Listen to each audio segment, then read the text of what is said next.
জিহাদের ময়দানে সাহাবায়ে কেরামদেরকে প্রস্তুত করছেন জিহাদের জন্য। সাহাবীরা তৈরি হয়েছেন, লড়াই হবে মুতার প্রান্তরে। 3000 সাহাবীকে রাসূল রিক্রুট করলেন। 1 লক্ষ রোমান সৈন্য, তদানীন্তন পৃথিবীর সুপার পাওয়ার, সজ্জিত অস্ত্র সজ্জিত বাহিনী চলে এসেছে তারা মুতার প্রান্তরে। রাসূল 3000 তৈরি করলো, ওদিকে 1 লাখ আর এদিকে কয় হাজার। হুজুর নিজে এই জিহাদে যাননি, রাসূলে পাক বললেন এই জিহাদের ময়দানে সেনাপতির দায়িত্ব পালন করবে আমার পালক পুত্র যায়েদ। কোথায় তুমি? যায়েদ দাঁড়িয়ে গেলেন। 2 নম্বরে এই জিহাদের সেনাপতির দায়িত্ব পালন করবে আমার চাচাতো ভাই জাফর বিন আবি তালেব। কোথায়? দাঁড়িয়ে গেলেন তিনি। 3 নম্বরে দায়িত্ব পালন করবে আমার সাহাবী আব্দুল্লাহ বিন রাওয়াহা। কোথায় তুমি? তিনিও দাঁড়িয়ে গেলেন।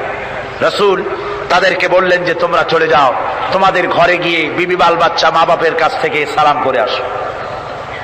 আমার বন্ধুগণ, জিহাদের ময়দানে সেনাপতি কয়জন লাগে? হুজুর বললেন কয়জনের কথা? 3 জনের কথা। তার মানে হলো কারো বুঝতে কোনো কষ্ট রইল না, এই জিহাদের ময়দানে 3 জনের নাম যে নবীজি ঘোষণা করেছেন এর ভিতর থেকে একজনও ফিরে আসবে না। বোঝা হয়ে গিয়েছে। হযরতে যায়েদ বলেন ইয়া রাসূলুল্লাহ, আমার আব্বাজান, আমি আপনার পালক পুত্র, আপনি অর্ডার করেছেন। আমার মা হযরত আয়েশা ঘরে বসে শুনেছেন, আমার তো আর যাওয়ার দরকার নাই, কারো কাছে বলারও দরকার নাই। হযরতে জাফর বিন আবি তালেব চলে গেলেন নিজের বাড়িতে। যে ডাক দিয়ে বলে, বিবিরে, আল্লাহ রাসূল আমাকে জিহাদের ময়দানে সেনাপতির দায়িত্ব দিয়েছেন, আমি তোমাকে বলতে এসেছি, সালাম করতে এলাম। তোমার সঙ্গে একসঙ্গে দীর্ঘদিন আমি ছিলাম, কোন হক তোমার আদায় করতে হয়তো পারি নাই, হয়তো জুলুম করেছি, অথবা আমার দ্বারা তোমার অধিকার নষ্ট হয়েছে। কিছু যদি কোনো ভুল ত্রুটি হয়ে থাকে আল্লাহর হস্তে আমারে মাফ করে দিও। বিবি বলে, প্রাণের স্বামী, রাসূলুল্লাহ আপনাকে জিহাদের ময়দানের জন্য নির্বাচিত করেছেন, আমি আপনাকে ফিরে থাকতে বলতে পারবো না, সুতরাং আমি আল্লাহর দরবারে দোয়া করি।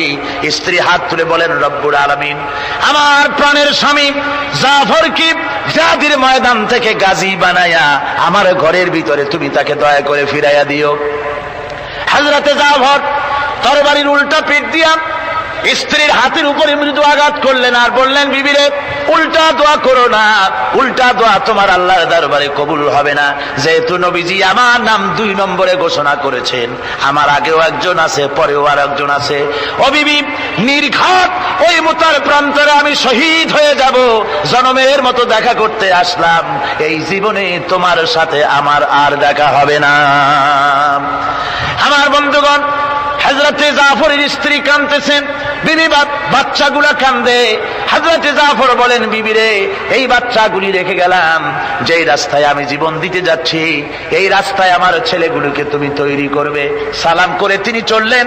বিবি কাটা কবুতরের মতো জমিনে ছটফট করতেছে, কাঁদতেছি, আর পিছনে পিছনে ছোট্ট ছোট্ট ছেলে মেয়েগুলি আব্বা আব্বা বলে চিৎকার মেরে দৌড়াতেছি। হযরতে জাফর একবারও পিছনের দিকে তাকায় দেখলেন না কারা কান্দে। হযরতে আব্দুল্লাহ বিন রাওয়াহা